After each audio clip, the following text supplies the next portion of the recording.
ஒரு நடிகைக்கு எறும்பு கடித்தா கூட அவசர வழக்காக எடுத்து விசாரிக்கக்கூடிய நீதிமன்றங்கள் ஒரு மனிதனுடைய வாழ்வாதாரத்தை அவனுடைய வீட்டை இடித்து கொடுமைப்படுத்தக்கூடிய அரசுக்கு எதிராக 100க்கும் மேற்பட்ட வழக்குகள் நிலுவையில் இருக்கும்போது இன்னைக்கு நீங்கள் ஒரு வழக்கு எடுத்து நீங்கள் விசாரிச்சு இருக்கீங்கன்னா இதுவே நீங்கள் வந்து அரசுக்கு சாதகமாக இலகுவாக போகிற மாதிரி தான் சார் தெரியுது.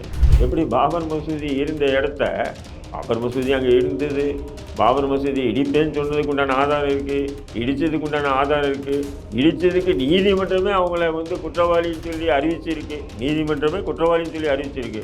இருந்தாலும் அந்த இடம் ராமர் கோவிலுக்கு தான் சொந்தம்னு சொல்லி தீர்ப்பு சொன்ன நிகழ்வெல்லாம் இந்த நாட்டில் நடந்திருக்கும் போது இங்கே வந்து நீதி நிலைநாட்டப்படும் உச்ச நீதிமன்றத்துக்கு வந்து இப்படி கருத்து தெரிவிச்சிருக்கான் அப்படின்றதுக்காக இப்போ நம்ம பேசிக்கலாம். உச்ச நீதிமன்றத்தினுடைய தீர்ப்பு வரதுகளில் இன்னும் எத்தனை லட்சம் வீடுகள் இடிக்கப்படும்.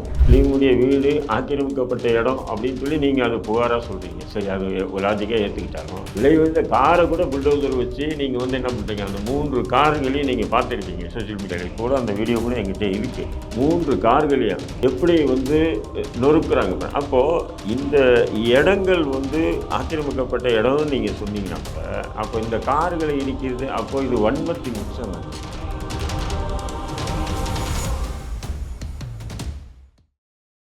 வாகை நேயர்களுக்கு வணக்கம்.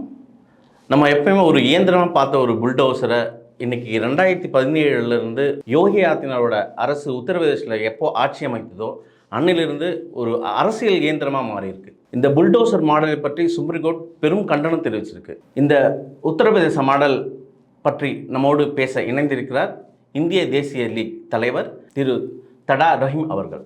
வணக்கம் சார். வாங்க சார். உங்களுக்கு நல்லாவே தெரியும், ஒரு 2 ஆண்டுகளுக்கு முன்னாடி புல்டோசர் விஷயம் பெரும் பேசும் பொருளாக மக்கள் மத்தியில் பேசப்பட்டது. அந்த புல்டோசர் அரசியல் வைத்து தான் இந்த ஆட்சிக்கே வந்ததாகவும் குறிப்பிடுறாங்க. கிட்டத்தட்ட பல ஆயிரம் வீடுகளை இடித்து இந்த இடத்துல இந்த ஆட்சியை பிடிச்சது நீங்கள் எப்படி பார்க்குறீங்க? இல்லை, இப்போது யூபி மட்டும் இல்லாமல் பாஜக எங்கெங்கே ஆளுதோ அந்த இடங்கள் மற்றும் பாஜக ஆளாத டெல்லியில் கூட இது போன்ற வீடு இடித்து புல்டோசர் இடித்த நிகழ்வுகள் தொடர்ந்து நடந்துட்டு வருது. குறைஞ்சது வந்து இதுவரையும் 1.5 லட்சம் வீடுகள் வந்து இடிக்கப்பட்டதாக சொல்கிறாங்க. உச்சநீதிமன்றத்தில் வந்து 100க்கும் மேற்பட்ட வழக்குகள் நிலுவையிலே இருந்தது. என்னடா ஒரு வழக்கில் குற்றம் சுமத்தப்பட்டார் என்றதுக்காகவே அவருடைய வீடை இடிப்பது என்பது இது வந்து மக்களாட்சியா மன்னராட்சியா அப்படின்றது. ஏன்னா சட்டத்தை காவல்துறை தன்னுடைய கையில் எடுத்துக்கிட்டு பண்ணது வந்து அப்போ சட்டம் நீதி இதெல்லாம் வேஸ்ட்டாகிடுது இல்லைங்களா? அப்படி இருக்கும்போது கூட அந்த உச்சநீதிமன்றம் துரிதமாக அந்த வழக்குகளை எடுத்து விசாரணை பண்ணாமல் இப்போ ஏதோ ஒரு 1 லட்சம் வீடுகளுக்கு மேலே இடிக்கப்பட்டு சுமார் ஒரு 10 லட்சம் மக்கள் தெருவில் வந்து நின்ற பிறகு இன்றைக்காச்சும் அந்த நீதிமன்றம் எடுத்து விசாரணை பண்ணி அந்த உத்தரப்பிரதேச அரசை கண்டிச்சிருக்கிறது பார்க்கும்போது ஏதோ ஒரு வகையில் ஆறுதலாக இருக்குது. இப்போது உச்சநீதிமன்றத்தில் பலதரப்பட்ட வழக்குகள் போயிருக்கு. இதில் விசித்திரமாக பார்க்க வேண்டிய வழக்குகள் 2 வழக்கு. ஒரு வழக்கு என்ன சொல்கிறாருன்னா, என்னுடைய வீட்டில் வந்து 10 குடித்தனத்தார் இருக்காங்க. அந்த வழக்கு 10 பேர் இருக்காங்க. நான் ரொம்ப கஷ்டப்பட்டு இதில் வரக்கூடிய வருமானத்தை வச்சு தான் நான் இந்த வீடு கட்டினதுக்கு நான் பேங்க்கில் வந்து லோன் அடைச்சிட்டு வரேன். அப்படி இருக்கும்போது இந்த ஒரு வழக்கில் சம்மந்தப்பட்டார் என்று ஒரு குடித்தனத்தார், அதாவது அங்கே வாடகைக்கு இருந்த ஒரு நபருடைய காரணம் காட்டி ஒட்டுமொத்தமாக என்னுடைய வீடுகள் இடிக்கப்பட்டது.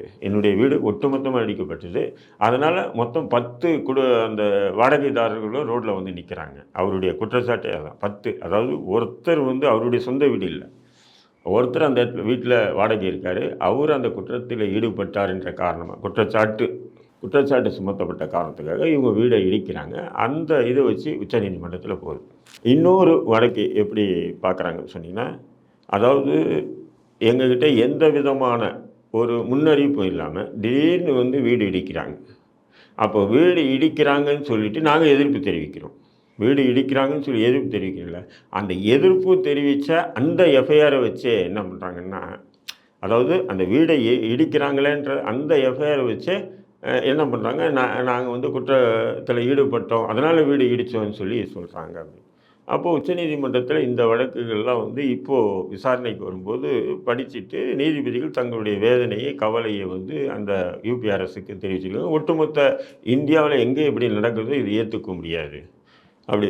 அப்போது யூபி அரசு சார்பாக அரசு வழக்கறிஞர் என்ன சொல்கிறாருன்னா, இல்லை இதெல்லாம் ஆக்கிரமிக்கப்பட்ட இடங்கள் இது அப்படின்னு சொல்கிறாரு. அப்போது நீதிபதிகள் என்ன சொல்கிறாங்க, ஆக்கிரமிக்கப்பட்ட இடமா இருந்தாலும் அதை இடிக்கிறதுக்கு உண்டான முறை என்ன அப்படின்னு கேள்வியும் எழுப்பியிருக்காங்க. அது உதாரணத்தையும் சொல்லியிருக்காங்க.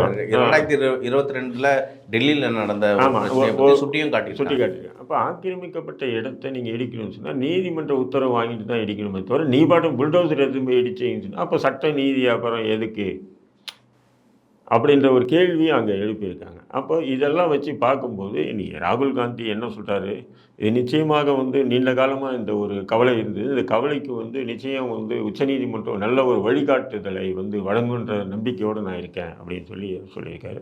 அகிலேஷ் யாதவ் சொல்லியிருக்காரு, புல்டோசர் அட்ராசிட்டிக்கு ஒரு முடிவு வரும்னு சொல்லிட்டு எதிர்பார்த்துட்டு இருந்தோம். அந்த முடிவு இதன் மூலயமா கிடைக்குமான்றது நான் பார்க்குறேன் அப்படின்றாரு. இந்தியா கூட்டணியில் இருக்கக்கூடிய பல தலைவர்கள், அது திமுகவை தவிர பல தலைவர்களும் உச்சநீதிமன்றத்தினுடைய இந்த கருத்தை பகிரங்கமாக வரவேற்றிருக்காங்க. ஆக இன்னொரு இதில் ஒரு விஷயம் என்னென்னா, சமீபத்தில் ஒரு வீடு இடிக்கப்படுது, முஸ்லீமுடைய வீடு ஆக்கிரமிக்கப்பட்ட இடம் அப்படின்னு சொல்லி நீங்கள் அதை புகாராக சொல்கிறீங்க. சரி, அது லாஜிக்காக ஏற்றுக்கிட்டாலும் அங்கே அந்த வீட்டில் இந்த விலை உயர்ந்த காரெல்லாம் எது ஆக்கிரமிக்கப்பட்ட இடம்? கண்டிப்பாக விலை உயர்ந்த காரை கூட புல்டோசர் வச்சு நீங்கள் என்ன பண்ணுறீங்க, அந்த 3 கார்களையும் நீங்கள் பார்த்துருப்பீங்க சோஷியல் மீடியாவில். இப்போ கூட அந்த வீடியோ கூட என்கிட்ட இருக்குது. அதை பார்த்தீங்கன்னு சொன்னால் அந்த 3 கார்களையும் பாருங்கள், 3 கார்களையும் எப்படி நொறுக்குறாங்க. அப்போது இந்த இடங்கள் ஆக்கிரமிக்கப்பட்ட இடம்னு நீங்கள் சொன்னீங்கன்னா கூட அப்போ இந்த கார்களை இடிக்கிறது, அப்போது இது வன்மத்தின் உச்சம் தானே. இல்லை, அதாவது உத்தரப்பிரதேசம் சார்பாக ஆதாரன துஷர் மேத்தா அவர் சொலிசிட்டர் ஜெனரல் அவர் என்ன குறிப்பிட்றாருன்னா, உச்சநீதிமன்றம் கண்டனம் தெரிவிக்குது, இல்லை இதை நாங்கள் ஏற்கனவே அவங்களுக்கு நோட்டீஸ் வாங்கியிருக்கோம், ஆக்கிரமிப்புன்ற இடத்துல ஒரு பல வீடுகள் நிறையவே இருக்குது, இவங்களுக்கெல்லாம் நாங்கள் முன்னதாகவே நோட்டீஸ் வாங்கணும், அவங்க தான் காலி செய்யலை அப்படின்னு குறிப்பிட்டிருக்காங்க. சரி, அப்போ காலி செய்யலைன்னு சொன்னால் அந்த ஒரு பிரச்சனை ஏற்படும். அந்த பிரச்சனைக்கு பிறகு குற்றச்சாட்டு, அதாவது சில பேர் மேலே குற்றச்சாட்டு போடுவீங்க. அந்த குற்றச்சாட்டு காரணமாக வச்சு தான் நீங்கள் இடிக்கப்பட்ட வீடுகள் எல்லாமே, புரியுதுங்களா? இப்போ இது இல்லை, இங்கே உண்மையாகவே அது ஆக்கிரமிப்பு செய்த இடமாகுது. இப்போ வீடுகள் இடித்த வீடுகள் எதுவுமே ஆக்கிரமிக்கப்பட்ட இடம் இல்லைங்க. ஆக்கிரமிக்கப்பட்ட இடங்கள்னு சொன்னால் நீ ஒட்டுமொத்தமாக இப்போது இங்கே ஒரு 500 வீடு இருக்குது. இப்போ இந்த சுற்று வட்டாரத்தில் இந்த வீடை மட்டும் இடிக்கிறது ஆக்கிரமிக்கப்பட்ட இடம்னு சொன்னால் நீங்கள் அதை ஏற்றுக்குவீங்களா, அக்செப்ட் பண்ணுவீங்களா? புரியுதுங்களா? அப்போ இந்த பகுதியே ஆக்கிரமிக்கப்பட்ட பகுதியாக இருக்கணும். இந்த ஒரு இடம் மட்டும் அரசுக்கோ அல்லது கார்பரேஷனுக்கோ சொந்தமான இடம் இருக்காது இல்லைங்களா உங்களுக்கு. இது ஒரு 1000 ஸ்கொயர் ஃபீட்டோ 500 ஸ்கொயர் ஃபீட்டோ இது கார்பரேஷனுக்கோ அல்லது இதுக்கோ சொந்தமான இடமா இருக்காது இல்லையா. ஆக்கிரமிக்கப்பட்ட இடம்னா அந்த பகுதியே ஆக்கிரமிக்கப்பட்ட இடம். புரியுதுங்களா உங்களுக்கு? ஆனால் இவங்க என்ன பண்ணுறாங்கன்னா, அந்த குறிப்பிட்ட சில முக்கியமான நபர்கள், அதாவது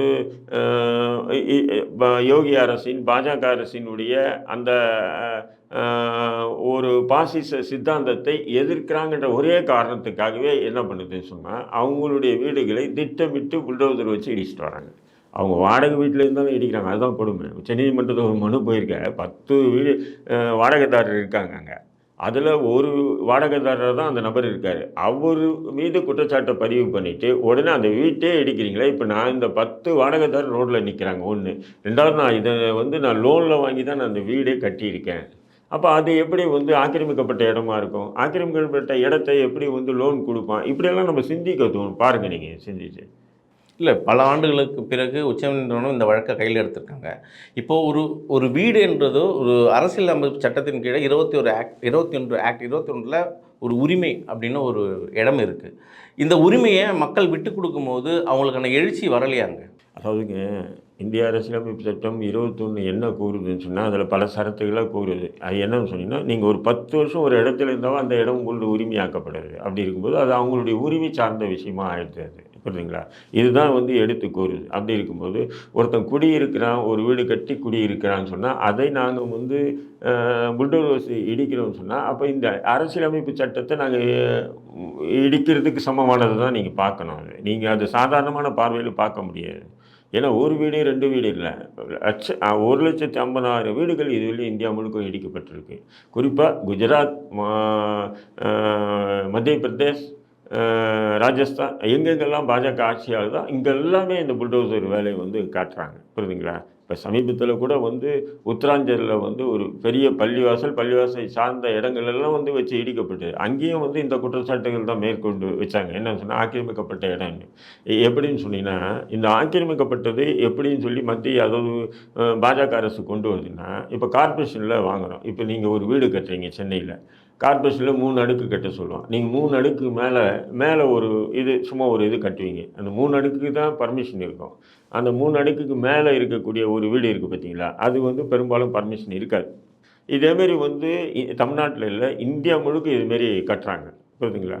இப்போ வந்து ஒரு 10 அடுக்கு மெத்த கட்டுவாங்க. அதுக்கு மேலே வந்து என்ன பண்ணுவோம், அந்த பில்டிங் ஓனர் வந்து கட்டுவார். சும்மா ஒரு ரெஸ்ட்டு இதுக்காக ஃப்ரீயாக கட்டுவார். இப்போ அதை காரணம் வச்சு தான் இவங்க என்ன பண்ணுறாங்க, அதாவது நாங்கள் நோட்டீஸ் அனுப்பிச்சோம், அதை அனுப்பிச்சோன்றாங்க பார்த்தீங்களா? இந்த மாதிரி விஷயங்களை காரணம் வச்சு தான் ஒட்டுமொத்த நீ அப்படி இடிக்கணும்னு சொன்னாலும் அதை அந்த கார்ப்பரேஷனில் அனுமதி வாங்காமல் எக்ஸ்ட்ரா கட்டியிருக்கக்கூடிய அந்த இடத்த இடிக்கிறேன்னு சொன்னால் அது லாஜிக்காக நம்ம ஏற்றுக்கலாம். இப்போது சமீபத்தில் பார்த்தீங்கன்னா ஒரு பெரிய வீட்டை இடிக்கிறான். அது பக்கத்தில் இருந்த 3 விலை உயர்ந்த காரு, அந்த காரை வந்து புல்டோசர் வச்சு நசுக்கி விட்றான்னு சொன்னால் அப்போ இது வன்மம் இல்லாமல் வேற என்ன? யோகி ஆதித்யநாதோட அரசு எதுவுமே தெரியாதே இதெல்லாம் செஞ்சுருப்பாங்க. அதாவது ஒரு வீட்டை இடிக்கிறது வந்து சட்டப்படி குற்றம். அது அரசாக இருந்தாலும் சரி, தனியார் நிறுவனம் இருந்தாலும் சரி, ஒரு வீடுன்னு இருந்தால் அது சட்டப்படி குற்றம் தான். ஒரு வீட்டை இடிக்கிறது புல்டோசர் மூலமாக எது மூலமாக இடிக்கிறது சட்டப்படி குற்றம். கிட்டத்தட்ட லட்சக்கணக்கான வீடுகளை வந்து எந்த தைரியத்தில் அவங்க இடிச்சிருக்காங்க? தைரியம் என்னங்க, ஆணவங்க. அதிகாரம் நம்ம கையில் இருக்குது.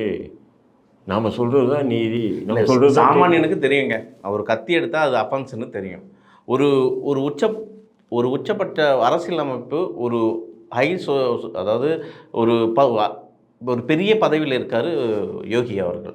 அவருக்கு இதெல்லாம் செஞ்சால் நம்ம அரசியல் வாழ்க்கை அஸ்தமனமாகும் அப்படின்னு அந்த யோசனை இருக்கா? இல்லை சார், அவங்களுக்கு பொறுத்தவரையிலையும் என்ன சொன்னால் அதிகாரம் நம்ம கையில் இருக்குடா, நாம் சொல்கிறது தான் தீர்ப்பெல்லாம் வரும். புரியுதுங்களா? இன்றைக்கி அப்படி தானே நடந்துகிட்டு இருக்கு இந்தியாவில். இப்போ உதாரணத்தை நீங்கள் பார்த்தீங்க, பொது சிவில் சட்டம் கொண்டு வரணுன்றீங்க. சரி, எல்லாருக்கும் பொது சிவில் சட்டம், அதாவது கிரிமினல் லா இது சிவில் லா வந்து எல்லாருக்கும் காமன் சிவில் லா கொண்டு வரணுன்றீங்க. சரி, நீங்கள் கிரிமினல் லாவே காமனாக இல்லையே. இப்போது டெல்லியில் ஒரு பெண் கற்பழிக்கப்பட்டா. யார்? நிர்பயான்ற ஒரு பெண் கற்பழிக்கப்பட்டா. குற்றவாளிகள் யாருன்னு சொன்னீங்கன்னா பாமர ஏழை மக்கள். 5 பேர் பாமர ஏழை மக்கள். அப்போ அவங்க மீது நீதி சரியான முறையில் அமல்படுத்தப்படுது. அந்த நீதி வந்து வழங்கப்படுது. என்னென்னா 4 பேருக்கு தூக்கு கொடுக்குறாங்க. ஒருத்தர் மைனர்ன்றதுனால அவருக்கு லைஃப் கொடுத்துட்டு மைனர் ஜெயிலுக்கு காமிச்சிடறாங்க. நல்லா புரிஞ்சுங்களா? அங்கே வந்து நீதி நிலைநாட்டப்பட்டது.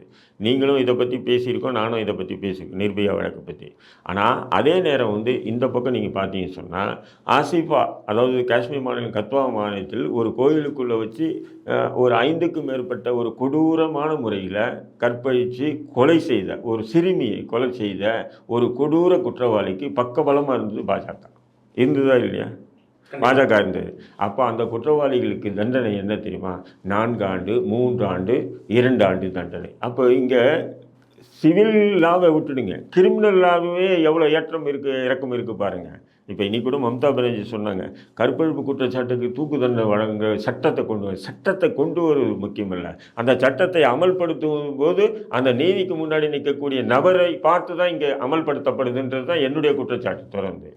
அப்போ ஆசிஃபாவுக்கு ஒரு சட்டம், ஆசிஃபாவை கற்பழித்து, அதோ சிறுமி ஆசிஃபாவை கற்பழித்து கொலை செய்த குற்றவாளிகள் ஒரு அரசியல் பேக்கப்போடு இருந்ததுனால நீதி அங்கே தலைவணங்குது. அதே நேரத்தில் நிர்பயா வழக்கில் ஒரு ஏழை குற்றவாளிக்கு அனைவரும் ஏழைகள், அவங்களுக்கு எந்த பக்கபலமும் இல்லை, ஆனால் நீதி நிலைநாட்டப்படுது. அப்போது நீங்கள் பொது சிவில் சட்டத்தை விட்டு கிரிமினலாகவே காமனாக இல்லையே அவங்களுக்கு.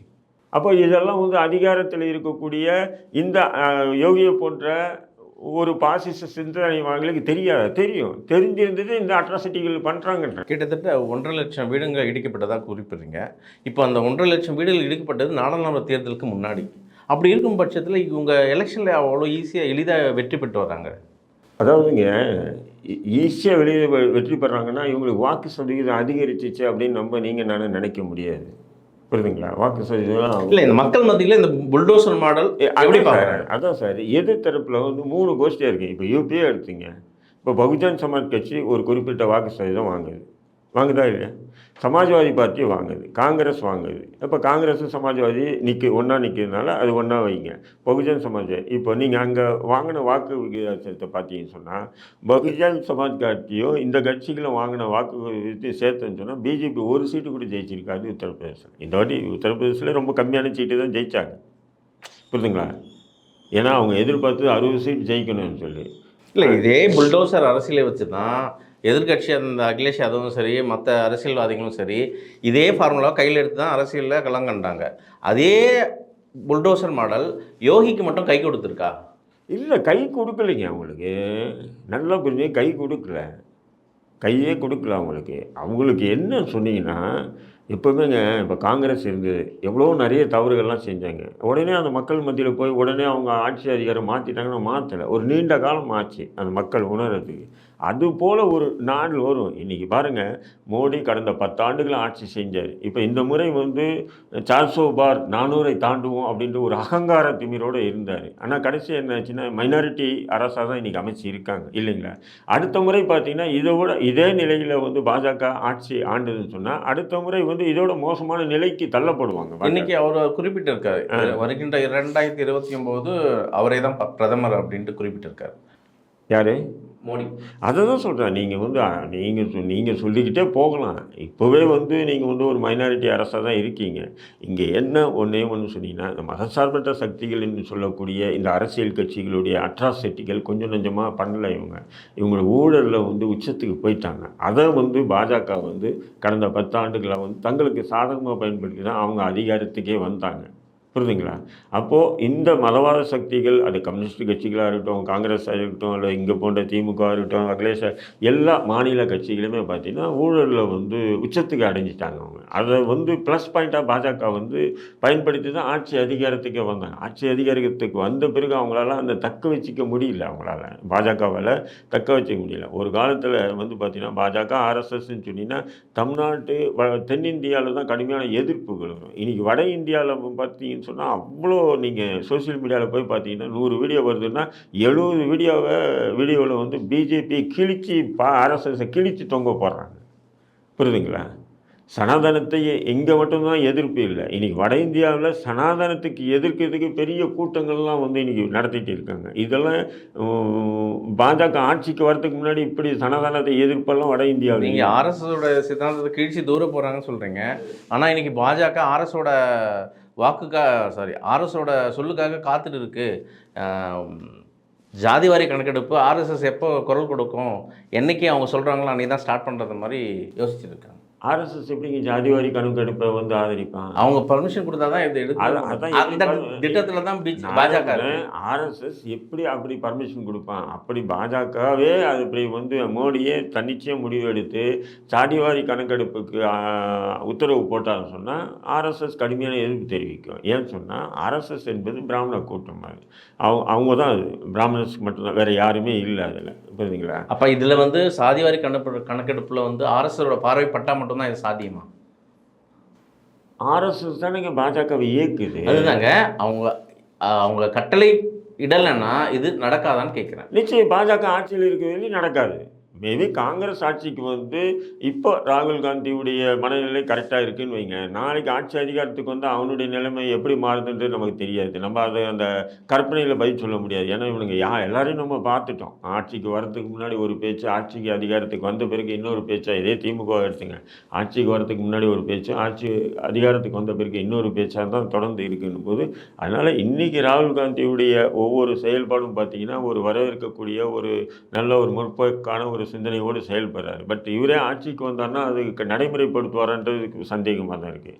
ஏன்னா என்னுடைய வாழ்நாளில் ஆர்எஸ்எஸ் ஒழிக்காமல் பாஜக ஒழிக்க முடியாது. ஆர்எஸ்எஸை ஒழிக்கணும் அப்படின்னு சொல்லக்கூடிய ஒரு நாடாளுமன்ற உறுப்பினர் ஒரு எதிர்க்கட்சி தலைவராக இருக்காருன்னு சொன்னால் அது ராகுல் காந்தி தான். இது நாள் வரையும் இந்திய வரலாற்றில் அப்படி சொன்னதுங்க யாருமே இல்லை.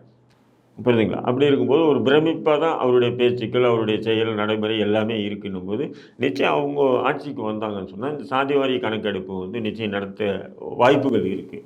சரி, இப்போ இந்த பாதிக்கப்பட்ட மக்களுக்கு நியாயம் கிடைக்குமா உத்தரப்பிரதேச அரசால்? இல்லை, உத்தரப்பிரதேச அரசு எங்கெங்கே நியாயம் வழங்க போகுது? இல்லை, இப்போ உச்சநீதிமன்றம் இவங்களுக்கெல்லாம் வீடு கட்டித்தரணும்னு ஒரு ஆணை போடுவாங்க. நீங்கள் உங்களுக்கு தெரியும் சார், நீங்கள் அது ஒரு சிஸ்டம். அது இப்போ என்ன பண்ணுவாங்கன்னு இல்லை சொல்லுங்க. உச்சநீதிமன்றம் தலையிட்டு இல்லை, இருக்கு. உச்சநீதிமன்றம் இப்போ கண்டிச்சு இருக்கு. இப்போ உச்சநீதிமன்றத்தில் மாநில அரசு பிரமாண பத்திரங்களை தாக்கல் பண்ணுவாங்க. அப்போ கவர்மெண்ட் யார் கையில் இருக்குது? பாஜக யோகியுடைய கட்டுப்பாடில் இருக்குது. இப்போ கார்பரேஷன் கிட்டேருந்து ஒரு சர்டிஃபிகேட், ஆமாம் இது அத்துமீறி கட்டப்பட்ட இடம்னு ஒரு கார்பரேஷன் சர்டிஃபிகேட், அல்லது இது வந்து புறம்போக்கு இடம்னு சொல்லிட்டு ஒரு ரெவன்யூ சர்டிஃபிகேட்டு, இப்படி எல்லாம் எடுத்துகிட்டு போய் என்ன பண்ணுவாங்க, நீதிமன்றத்தில் இவங்க சமர்ப்பிப்பாங்க. அதிகாரம் பாதிக்கப்பட்ட அந்த வீடுகள் இடிக்கப்பட்ட அந்த வீட்டு உரிமையாளர்கிட்ட எந்த அதிகாரமும் இல்லையே. புரிதுங்களா உங்களுக்கு? அப்படி இருக்கும்போது இங்கே வந்து நீதி நிலைநாட்டப்படும், உச்சநீதிமன்றத்துக்கு வந்து இப்படி கருத்து தெரிவிச்சிருக்கான் அப்படின்றதுக்காக இப்போ நம்ம பேசிக்கலாமே தவிர உச்சநீதிமன்றத்தினுடைய தீர்ப்பு வரதுகளில் இன்னும் எத்தனை லட்சம் வீடுகள் இடிக்கப்படும்.